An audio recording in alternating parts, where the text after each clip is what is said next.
میں پشاور گیا تو جماعت میں انہوں نے کہا جی یہاں ایک وکیل صاحب ہیں، تبلیغ والوں کو بہت گالیاں دیتے ہیں،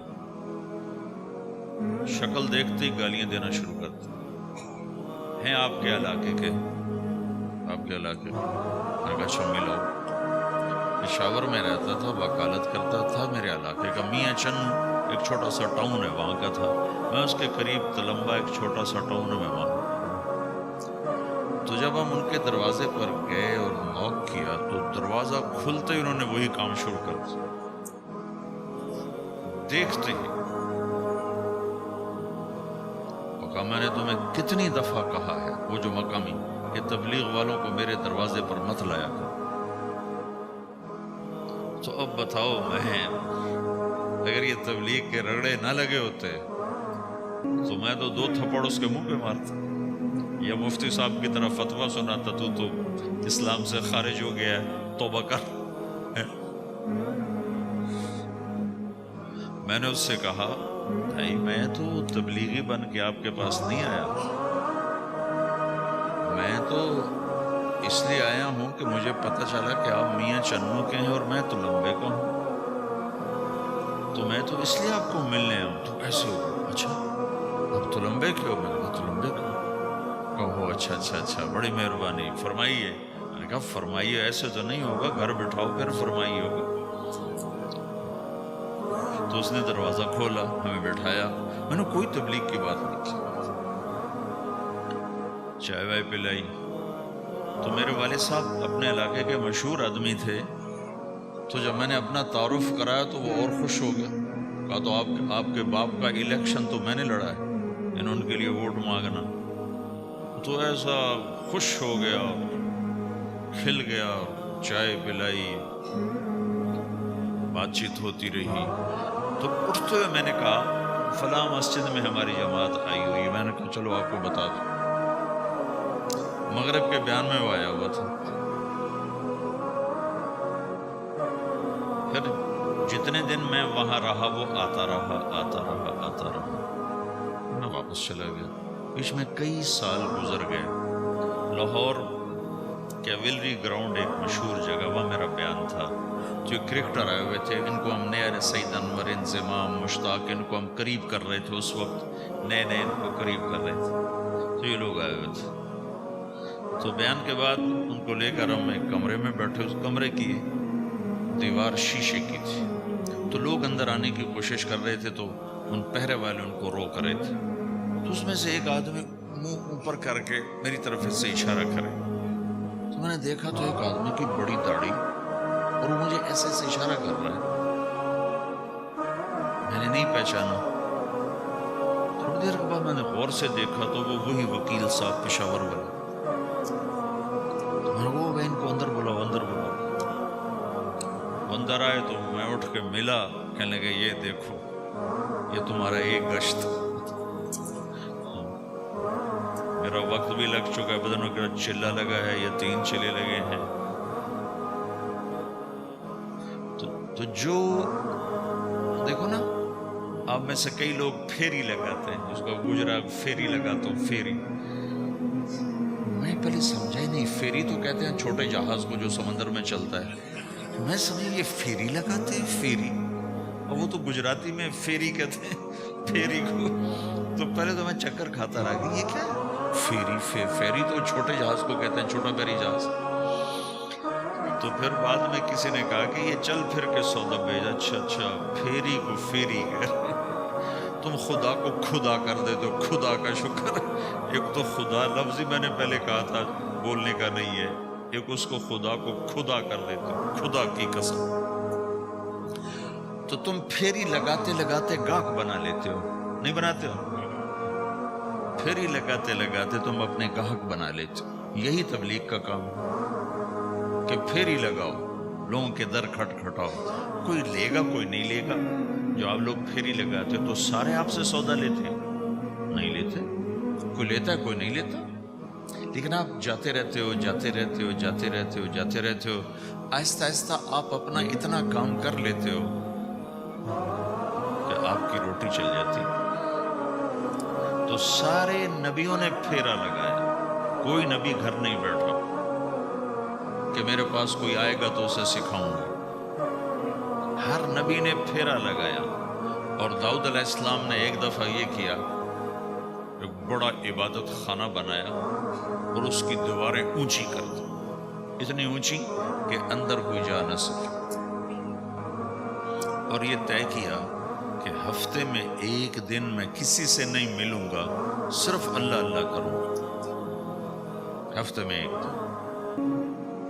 تو وہ پہلا دن تھا، اندر سے تالا لگا دیا اور خود اندر بیٹھ گئے، اور پہلا دن ہے کہ میں آج کسی سے نہیں ملوں۔ تو میرے رب کو یہ بات پسند نہیں آئی کہ نبی کا کام کٹ کے بیٹھنا نہیں ہے، لوگوں میں جانا ہے۔ تو اللہ تعالیٰ نے انسانی شکل میں 2 فرشتے اندر اتار دیے۔ اذ تصوروا المحراب ففزع منهم قال لا تخف خصمان بغى بعضنا على بعض فاحكم بيننا۔ کہا جی حضرت ہمارا جھگڑا ہو گیا ہے، ہم آپ سے فیصلہ کروانے آئے۔ تو داؤد علیہ السلام ڈر گئے کہ دروازہ بند ہے، یہ آئے کہاں سے؟ دیوار اتنی اونچی ہے کہ اس کے اوپر سے چھلانگ لگا کے بھی اندر نہیں آ سکتے، تو یہ کون ہے، آئی کہاں سے؟ دروازے کو دیکھیں تالا لگا ہوا ہے، دیوار کو دیکھیں اتنی اونچی ہے، تو کون چھلانگ لگا کے اندر آئے گا؟ تو ڈر گئے۔ تو کہنے لگے جی آپ ڈرے نہیں، ہمارا جھگڑا ہو گیا۔ کہ کیا جھگڑا ہے؟ کیا جھگڑا ہے؟ إن هذا أخي له 99 نعجة ولي نعجة واحدة فقال أكفلنيها وعزني في الخطاب۔ یہ میرا بھائی ہے، اس کے پاس 99 بکریاں ہیں، بھیڑیں، 99 بھیڑ ہے، اور میرے پاس ایک ہے۔ یہ مجھے کہتا ہے ایک بھی مجھے دے دے، میری 100 پوری ہو جائے۔ تو آپ بتاؤ یہ غلط کر رہا ہے کہ ٹھیک کر رہا ہے؟ یہ فیصلہ تو آپ چھوٹے سے بچے سے بھی کروا سکتے ہو، نہیں؟ یہ تو لطیفہ سا بن گیا، داؤد علیہ السلام کے لیے لطیفہ بن گیا کہ ایک آدمی کہتا ہے جی میرے پاس 99 ہے، تیرے پاس ایک ہے، تو ایک مجھے دے دے، میری 100 ہو جائے۔ تو داؤد علیہ السلام سوچ میں پڑ گئے یہ چکر کیا ہے؟ تو ایک دم ان کو خیال آیا کہ جیسے میرے رب نے مجھے پیغام بھیجا ہے کہ داؤد تجھے بندوں کو دعوت دینے کے لیے بھیجا ہے، مصلی پر بیٹھنے کے لیے نہیں بھیجا۔ ہاں مصلی پر بیٹھنا ہے، اس کے لیے رات ہے۔ قم اللیل الا قلیلا نصفہ او انقص منہ قلیلا او زد علیہ ورتل القرآن ترتیلا۔ چل ومن اللیل فتہجد بہ نافلۃ لک عسیٰ ان یبعثک ربک مقاما محمودا۔ رات ہے، آ جاؤ۔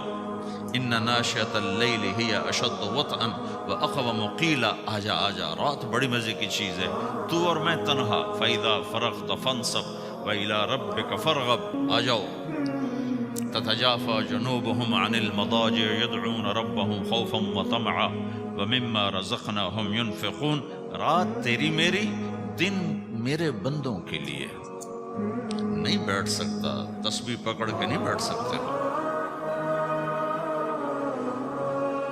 تو اس پر داؤد علیہ السلام سجدے میں گرے۔ آیت سجدہ ہے اس لیے میں نہیں پڑھتا ہوں۔ سجدے میں گرے اور کہا یا اللہ معافی کر، یا اللہ معاف کر دے، یا اللہ معاف کر دے۔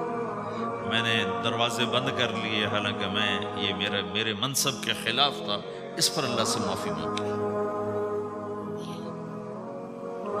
تو چل کے جانا نبیوں کی صفت ہے، یہی ہماری صفت ہے۔ اس امت کو یہ کام دیا گیا کہ یہ اوروں کے پاس جا کے اپنا سودا پیش کر، اپنوں کو بھی سنبھالے اور غیروں تک بھی پہنچے۔ نہیں سنتے پھر جاؤ، نہیں سنتے پھر جاؤ، کیونکہ دلوں کا پھیرنا اللہ کے ہاتھ میں ہے، تیرے ذمہ آواز لگانا ہے۔ اللہ تعالیٰ نے تقسیم کر دی، قم اللیل الا قلیلا، رات اللہ کے پاس آ جاؤ۔ دن میں کیا کر، ان لک فی النہار سبحا طویلا، تیرا دن میں کام بہت زیادہ ہے۔ سبحا طویلا، دعوت کے کام کو تیرنے سے تشبیہ دی ہے، سبح تیرنے کو کہتے ہیں۔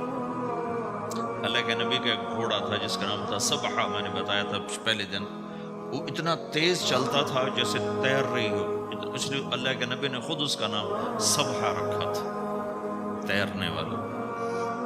تو تبلیغ کے کام کو تیرنے سے تشبیہ دی کہ آپ نے لمبا تیرنا ہے، اور مکے میں تو پانی کوئی نہیں، تو کہاں تیرنا ہے؟ سارے مکے میں پانی کا قطرہ کوئی نہیں زمزم کے کنویں کے سوا، تو تیرنا کہاں ہے؟ یہ اس دعوت کے کام کی بڑی خوبصورت تصویر ہے، سبحا طویلا۔ حالانکہ اللہ فرماتا ہے ان لک فی النہار شغلا طویلا عملا عظیما جہدا طویلا، لیکن سبحا طویلا۔ جو آدمی چل رہا ہوتا ہے اگر وہ بیٹھ جائے تو کوئی نقصان تو کوئی نہیں، گاڑی چلا رہا ہے کہیں گاڑی روک لے تو کوئی نقصان تو کوئی نہیں، تھوڑی دیر سے پہنچ جائے گا۔ کہیں گاڑی کھڑی کر کے کافی پینے لگ گیا تو کوئی مسئلہ تو کوئی نہیں ہے، آدھا گھنٹہ دیر سے گھر پہنچ جائے گا۔ تیرنے والا پانی میں اتر گیا، اب یہ رک سکتا ہے؟ کیوں بھائی؟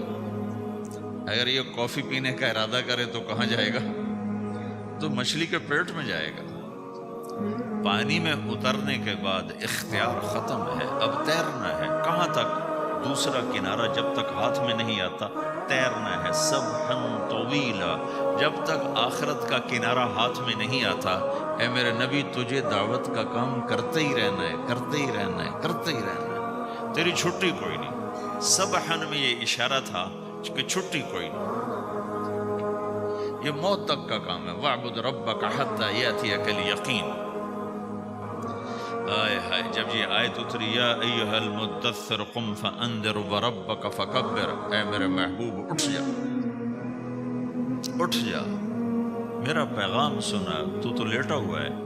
تو اس پر آپ نے کہا خدیجہ انقطع ایام النوم والراحہ، میرے آرام کے دن چلے گئے، میرے سونے کے دن چلے گئے، میرے رب نے مجھے کہا ہے اٹھ جا اور میرا پیغام سنا۔ تو اس وقت تو کوئی جاننے والا نہیں تھا، تو پہلے آپ چپ کے بات فرما رہے تھے، پھر اللہ نے کہا کھل کے کہہ، تو پھر آپ نے کہا میں خدیجہ میں کس کو کہوں، میری کون سنے گا، من ادعو من یستجیب۔ تو حضرت خدیجہ نے عرض کی یا رسول اللہ آپ دعوت دینے میں پہل کریں، میں لبیک کہنے میں پہل کرتی ہوں۔ تو بھائیو، دعوت ہمارا سرمایہ ہے، دعوت سے ایمان بنتا ہے، ایمان سے عمل بنتا ہے۔